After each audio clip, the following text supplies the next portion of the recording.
Ndabasuhuje mu izina rya Yesu, mugire amahoro. Mwumva igizwe n'ubuhamya n'ubutumwa mugezwaho na mwene so Bongwa Alphonse. Imana ibahe umugisha.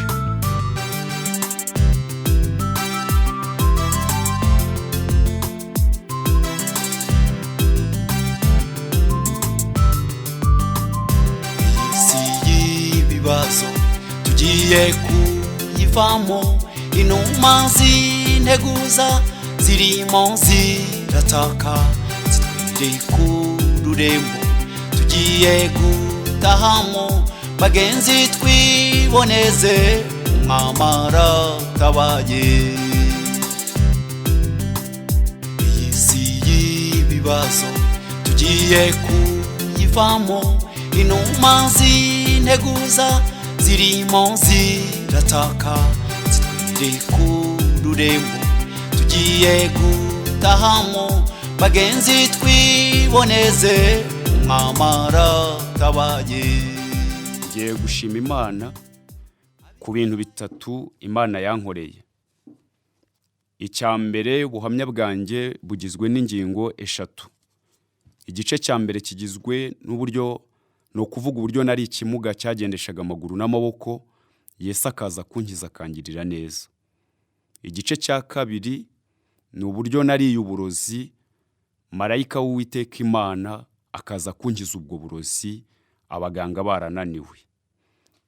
Igice cya gatatu ndi burangirizeho, ari nacyo kiri bufata umwanya munini, ni uburyo nishe ikigirwamana cy'inzoka yasengwaga n'idini rimwe, nkaza kuza gukurwa mu mubiri, ariko Imana ikangarura, ari naho yampereye ubutumwa bw'Abanyarwanda, ubutumwa bw'igihugu cyose, ubutumwa bw'itorero, kugira ngo mbwire Abanyarwanda ko ijuru ririho barikorere nk'abarijyamo. Icyo gice cyo ndagitindaho. Ndashaka kuvuga imirimo ikomeye itangaje Uwiteka yankoreye. Igice cya mbere nababwiye ko mbabwira uburyo nari ikimuga cyagendeshaga amaguru n'amaboko. Nugira gushidikanya umbaze, ndi busoze mbaha nomero zanjye za telefoni zagufatwa n'uburwayi, bwari uburwayi bwo kubyimba uruhu. Kubyimba bivaho ngera ku rugero rwo kubora, uruhu rurabora. Hahandi nashabaga ndi mu nzu, imbeba zikaza kundiraho imyenda nambaye. Cyari ikibazo gikomeye. Ubwo burwayi mbubamo igihe kirekire, kugeza ubwo bansigaga mu nzu hagomba kuba hariho umuntu wagombaga kuba arwana n'igitero cy'imbeba ziza gushimura inyama zikandiraho n'imyenda nambaye. Ndagira ngo nkubwire ngo uyu mubiri uwusige, uwambike, uwugaburire byiza cyangwa bibi, byinshi cyangwa bike, usambanye benshi cyangwa bake, wishyire hejuru, wihimbaze, ariko ujye wibuka ko wambaye icyondo. Mbese ikivuyemo umwuka cyitwa iki? Cyitwa intumbi. Ujye wibuka ko icyo uri cyo none ari uko Yesu abigutije. Icyo uri cyo none cyahinduka. Ijambo ry'Imana riratubwira mu Itangiriro igice cya mbere umurongo wa 3 ngo Imana iravuga ngo nihabeho umucyo, umucyo ukabaho. Haleluya. Iyo ngiyo niyo yonyine yo kubahwa. Icyo uri cyo nigutije kuba cyo.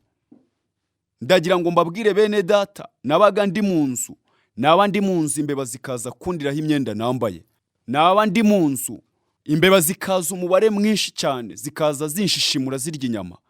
Ariko nshima Imana, igihe cyaje kugera noneho Imana iza kungirira neza. Reka mbabwire, icyo gice ntabwo ndi bugitindeho, kuko hariho igice cya gatatu nababwiye ko ari cyo ndi butindeho. Igihe cyaje kugera noneho bansiga mu nzu, bagasanga imbeba zandiriyemo, ariko nshima Imana ko yangiriye neza. Igihe cyaje kugera mama yigira inama yo kujya, kuko yansigaga mu nzu agasanga imbeba zandiriyemo, yigira inama yo kujya mfata akanshyira mu mifuka, noneho agaterura agashyira hanze.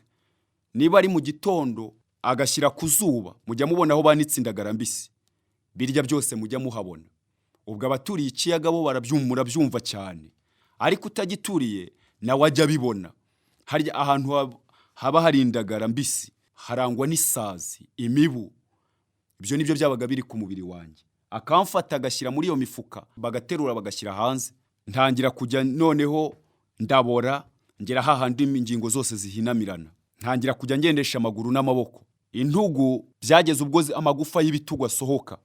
Kubo turi kumwe bo bakoraho bakumva, ariko kuri wowe wumva ibingibi urabyumva gutyo. intugu zirasohoka, ubu intugu zanjye ntabwo ziteranye, amagufa arasohoye ameze nk'icyuma. Si uko Yesu yarananiwe gushyiraho inyama, kwari kugira ngo nawe mu gihe nk'iki nkubwire ko ibyawe bishoboka. Igihe cyaje kugera rero ndamugara, nkajya ngendesha amaguru n'amaboko.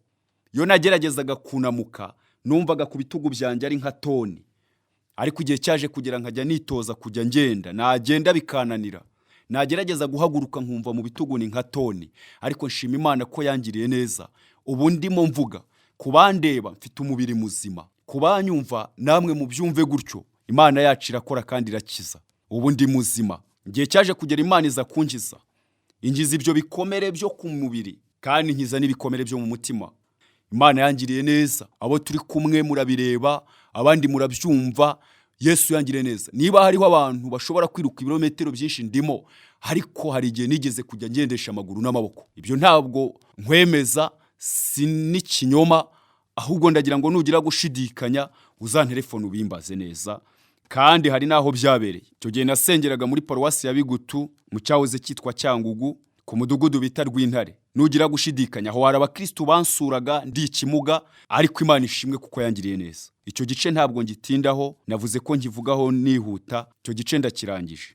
Ubu Yesu yangiriye neza, yanyomoye ibikomere kandi yampagurukije ubusinkiri ikimuga, yarankijije ngendesha amaguru yombi. Icyakora hari ikimenyetso kigaragaza ubwo bumuga, amagufa y'ibitugu arasohoye ameze nk'icyuma ntateranye, ariko Imana ishimwe kuko yangiriye neza.